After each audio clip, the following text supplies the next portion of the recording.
हाय YT family, कैसे हैं आप लोग। तो स्वागत है आपका अपने यूट्यूब चैनल फार्मा गुरुकुल 563 में। तो आज हम लोग देखेंगे साइटिका के बारे में कि क्या होता है, ये कैसे होता है, साइटिका हो गया तो कैसे पता चलेगा, इसका इलाज क्या है, इसका घरेलू उपाय भी देखेंगे। तो स्टार्ट करते हैं साइटिका। तो ये जो साइटिका होता है, ये साइटिक नर्व में जो दर्द होता है उसको साइटिका कहते हैं। ये जो साइटिक नर्व होता है ये क्या होता है इसके बारे में थोड़ा जानते हैं। तो ये जो पीछे के निचले हिस्से से निचले नितंब से पैरों के नीचे और घुटनों के ठीक नीचे समाप्त होता है। ऊपर से लेके नीचे तक जो नर्व जाते हैं उसे साइटिक नर्व कहते हैं। और इसमें ये जो होता है ये सबसे बड़ी नर्व होती है। और जो दर्द होता है वो कमर से निकल कर पाँव तक जाता है। और जो नसों ये कैसे होता है, जब नसों पर दबाव जो होता है तो इसमें क्या होता है, नसों पर सूजन आने लगता है। और नसों पर जब सूजन आएगा तो साइटिक नर्व को दर्द होगा। तो अब इसमें क्या होता है, बेसिकली चलने में दिक्कत होने लगती है। तो अब इसके कारण क्या क्या है कि कैसे जब होता है। तो ये पहला हो जाता है आपका एज की वजह से, मतलब ज़्यादा बुढ़ापे में के व्यक्तियों को भी हो जाता है। इसमें क्या होता है कि जो हमारा जॉइंट्स बोन्स के जो जॉइंट्स होते हैं हड्डियों में, तो उसमें एक कार्टिलेज होता है दोनों के बीच में। तो वो जो धीरे धीरे डिस्ट्रॉय होने लगता है उम्र के साथ साथ। तो ये हो गया पहला कारण एज के हिसाब से। अब दूसरा देखते हैं ओबेसिटी। ओबेसिटी मतलब मोटापा की वजह से। मोटापा में कैसे होता है कि जैसे कि हमारा जो रीढ़ की हड्डी है वो ऐसे सीधे जाती है, बट जब मोटापा होने लगता है फैट, तो इसके साइड से फैट जमा होने लगता है। तो जब इसके साइड में फैट जमा होगा तो ये जो हड्डी थोड़ा से ऐसे सिकुड़ जाएगी। तो जो यहाँ सिकुड़ गई, अब यहाँ पे जो नस है थोड़ा टेढ़ा हो जाएगा। इसके वजह से इस पर प्रेशर पड़ेगा तो वहाँ भी आपका साइटिका कॉज होता है। अब स्पाइनल कार्ड के जो कंप्रेशन होता है, जो स्पाइनल कार्ड दोनों हो गया उसके कंप्रेस हुआ, वहाँ भी साइटिका होता है। नसों के दबाव पर साइटिका होता है। और जब हड्डियों के निचले जो सतह होती है, चिकना पदार्थ होता है, कार्टिलेज होता है, वो जो नष्ट होने लगता है तो वहाँ भी साइटिका होता है। अब ये हो गया आपका कॉजेज कि कैसे होता है। बेसिकली ये हो गया कि जब भी हमारा जो साइटिक नर्व होता है वो डैमेज होता है तो उसके कारण से साइटिका होता है।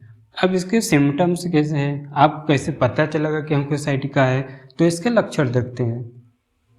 तो बेसिकली इसमें पैरों में असहनीय दर्द होगा, ऐसा लगेगा चींटी काट रही है जैसा। ऐसा पैर में झुंझुनाहट होगा, पैर शून्य जैसा रहेगा। और ये कभी कभी दूसरे मेडिसिन्स खाते हैं तो उसके वजह से भी हो जाता है। और इसमें जो होता है चलने फिरने में बहुत दिक्कत होता है। ये जो होता है उठते या बैठते टाइम ज़्यादा होता है। और जब सोते टाइम जब सोए रहेंगे तो ये ज़्यादा दर्द नहीं होता है। ये हो गया कि आपका कैसे होता है और क्या क्या कारण। अब इसमें एक जो होती है, हम इसके बारे में थोड़ा देखते हैं। तो हमारी जो रीढ़ की हड्डी है दूसरे से जुड़ी होती हैं। ये जो डिस्क होता है जॉइंट का काम करता है। और इसमें ही अगर कुछ मतलब दिक्कत होता है तो साइटिका होता है। ये क्या होता है, जॉइंट हमें चलने फिरने में आराम देते हैं, मुड़ने में। हड्डियों के लिए क्या जरूरी होता है, विटामिन D3, कैल्शियम और सारे ऐसे जो हमारे हड्डियों को मजबूत करते हैं। अगर विटामिन D3 कैल्शियम की कमी होने लगता है तो उससे हड्डियों में भी हमको प्रॉब्लम देखने को मिलती है। तो जब रीढ़ की हड्डियाँ में सारी नसें होती हैं तो ये जो नसें में ही जब साइटिक नर्व भी होती है, अगर जब साइटिक नर्व डैमेज होती है तो साइटिका होता है। अब विटामिन D3 की कमी से साइटिका हो सकता है आपको। तो इसके लिए अगर इससे पता चलेगा कि हमको विटामिन D3 की कमी है तो इसके लिए विटामिन D3 का टेस्ट कराना चाहिए। इसका रेंज होना चाहिए 30 से 100 रेंज नॉर्मल। लेकिन इसमें 80 से जो 90 रेंज होता है वो बेस्ट माना जाता है। अब 40 से 50 जिसको है उसको थोड़ा दिक्कत हो सकता है। तो इसके लिए आप क्या क्या उपाय करेंगे कि इसको नॉर्मल से कर सकते हैं। तो विटामिन D3 कैसे मिलता है? तो जब सूर्य की किरणें होती हैं हमारे स्किन पर, त्वचा पर पड़नी चाहिए, जो हमारे शरीर पर मौजूद रहता है विटामिन D3 वो बनाता है, खुद ही बनाने लगता है जो हमारा शरीर रहता है। ये हर रोज़ हमारे शरीर पर 40 से 50 मिनट तक सूर्य की किरणें शरीर पर पड़नी चाहिए सुबह सुबह की, और इससे कम होगा 40 से 50 तो थोड़ा आपको दिक्कत हो सकता है। इसके लिए सप्लीमेंट भी ले सकते हैं, तो इसके लिए कैल्सीफेरॉल 60,000 IU का आता है, टैबलेट भी आता है, कैप्सूल, लेकिन इस कैप्सूल बेस्ट पड़ता है। और इसे कैसे करना है? हफ्ते में 1 दिन खाना है। याद रहे कि बिना डॉक्टर के सलाह के या प्रिस्क्रिप्शन के दवा ना लें। तो इसको खाने के साथ ले सकते हैं या खाने के तुरंत बाद लेना है, इसको खाली पेट नहीं लेना है। और क्योंकि इसमें फैट सोल्यूबल विटामिन है ये, अब इसे दूध के साथ भी ले सकते हैं। तो इस तरह से हमको विटामिन D3 की कमी पूरी हो सकती है। अब कैल्शियम के लिए भी देख लेते हैं, कैल्शियम क्या होता है, हमारे लिए हड्डियों के लिए ज़रूरी होता है। तो ये छाछ से मिलेगा, मट्ठा, दूध, दही। अब अदर से देखते हैं तो तिल से। अब ये कहाँ होता है साइटिका? अब ये हिप्स, कमर, घुटना, कुल्ला जैसे बोलते हैं, बटैक्स में, लेग्स में तो पाँव में। अब कौन से डॉक्टर के पास जाएंगे अगर ये सब हो गया है तो कैसे कौन से डॉक्टर के पास जाना चाहिए, क्या रिकमेंड करते हैं? तो इसके लिए न्यूरोलॉजिस्ट बेस्ट पढ़ते हैं, क्योंकि ये साइटिका नर्व्स जो हमारे नर्व्स हैं उसके वजह से हो रहा है। तो आप न्यूरोलॉजिस्ट के पास जाइए, या तो दूसरा न्यूरोसर्जन होते हैं जो एक्सपीरियंस्ड होते हैं उनके पास जाइए, या तो आर्थोपेडिक। ते हो गया हमारे किसके पास जाएंगे? टेस्ट भी कराना होता है। तो टेस्ट में एक इलेक्ट्रोमायोग्राफी होता है जो कि रिस्पांस करता है, मेजर करता है रिस्पांस ऑफ मसल्स, मतलब कि मसल्स की रिस्पांस कैसा काम करना है इसको, उस in response to electric signal, उनके इलेक्ट्रिक सिग्नल को ये मेजर करता है कैसे चल कर रहा है क्या। तो ये डायग्नोज करता है क्या? For diagnosis neuromuscular disorder by the recording किसके electric signal activity, electrical activity के ये डिसऑर्डर जो होते हैं उसको ये डायग्नोस करता है। कौन? EMG टेस्ट में। तो ये EMG टेस्ट किसके लिए होता है? जैसे कि हम लोग देखते हैं कि सिम्टम्स हम लोग को आ रहा था, पेन हो रहा था, झुनझुनाहट जैसा हो रहा था, सुन्न हो रहा था, तो इसको ये मेजर टेस्ट करता है, मेजर करता है कि क्या है, कहाँ हो रहा है।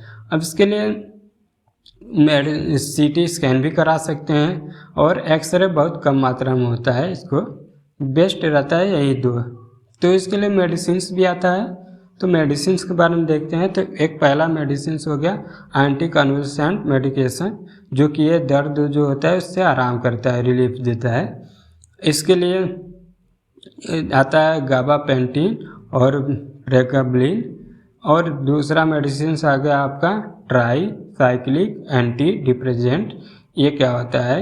ये भी नसों से जो हमारे दर्द होता है उससे आराम मिलता है। इसका मेडिसिन आता है एमिट्रिप्टाइलिन। अब इसके लिए ऑपियोइड भी लग सकते हैं, ऑपियोइड एनाल्जेसिक्स में ट्रामाडोल ले सकते हैं, मॉर्फिन लग सकते हैं, मॉर्फिन सल्फेट पड़ता है। ये हो गया हमारा साइटिका के बारे में कैसे होता है।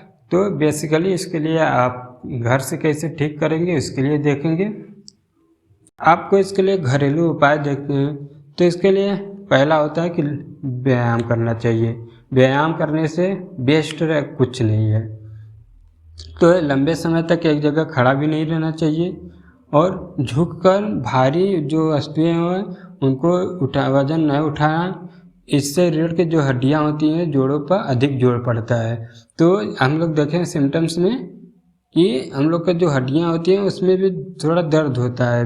तो किसकी वजह से हो सकता है? ज़्यादा वजन उठाएंगे तब। भारी वजन उठाकर लंबा रास्ता ना चलें। जब साइटिका हो जाए तो अधिक से दर्द के समय काम ना करें। ऊंची एड़ी के जूते चप्पल ना पहने। इसके लिए क्या खाना चाहिए? अब खाने में देखते हैं। तो इसके लिए मेथी खा सकते हैं। मेथी, सेंधा नमक। सेंधा नमक क्या होता है कि सेंधा नमक ये जो होता है दर्द से आराम देता है, दर्द सूजन से। तो 2 कप जो सेंधा नमक है उसको 1 टब पानी में घोल कर गर्म पानी में इसको फिर अपना हाथ जो पैर रहता है उसको धुलिए सही से 20 मिनट तक, और फिर आराम होगा इससे 1 हफ्ते तक। फिर हल्दी ले सकते हैं। हल्दी क्या कर, रात में दूध के साथ 1 चम्मच हल्दी मिलाकर पीने से भी सciatica ठीक हो सकता है। अब इसके लिए अजवाइन भी ले सकते हैं। तो अजवाइन क्या होता है, ये गर्म पानी में उबाल कर इसको छान कर गिलास को जो पानी है तो इसको पीजिए। फिर विटामिन बी से युक्त भोजन खाओ, जैसे पनीर हो गया, दूध हो गया। दूध से उत्पादन सेवन करने से sciatica दर्द से आराम मिलता है। अब उसके लिए ओमेगा 3 फैटी एसिड्स का सेवन करना चाहिए। विटामिन ए से भी समृद्ध आहार, गाजर हो गया, हरी पत्तियाँ हो गया, सब्जियाँ हो गया, फलों में से करना चाहिए, जैसे आम हो गया का सेवन करना चाहिए। आप पोटेशियम से युक्त का सेवन करें, जैसे हमारे मांसपेशियों में जो होता है उसको दर्द तंत्रिकाओं को मजबूती देता है। इसके लिए सफ़ेद सेम आता है, हरे साग, आलू, मशरूम, केला आदि खा सकते हैं। और ये जो होता है क्या ना खाएं, तो ऑयली चीज़, रिफाइंड से ये सब नहीं खाना चाहिए इसमें। तो ये हो गया हमारा sciatica के बारे में, क्या होता है, कैसे होता है, हो गया तो क्या क्या हम लोग इसका इलाज कर सकते हैं, कैसे ठीक कर सकते हैं, घरेलू उपाय भी देख लिए। तो कैसा लगा वीडियो प्लीज़ कमेंट में बताइएगा, और ऐसे ही वीडियो पाने के लिए चैनल फार्मा गुरुकुल 563 को सब्सक्राइब कीजिए और अपने दोस्तों और फैमिली में शेयर कीजिए ऐसे ही हेल्थ टिप्स जानने के लिए। तो यहाँ आपको हर एक मेडिसिन के बारे में मिलेगा।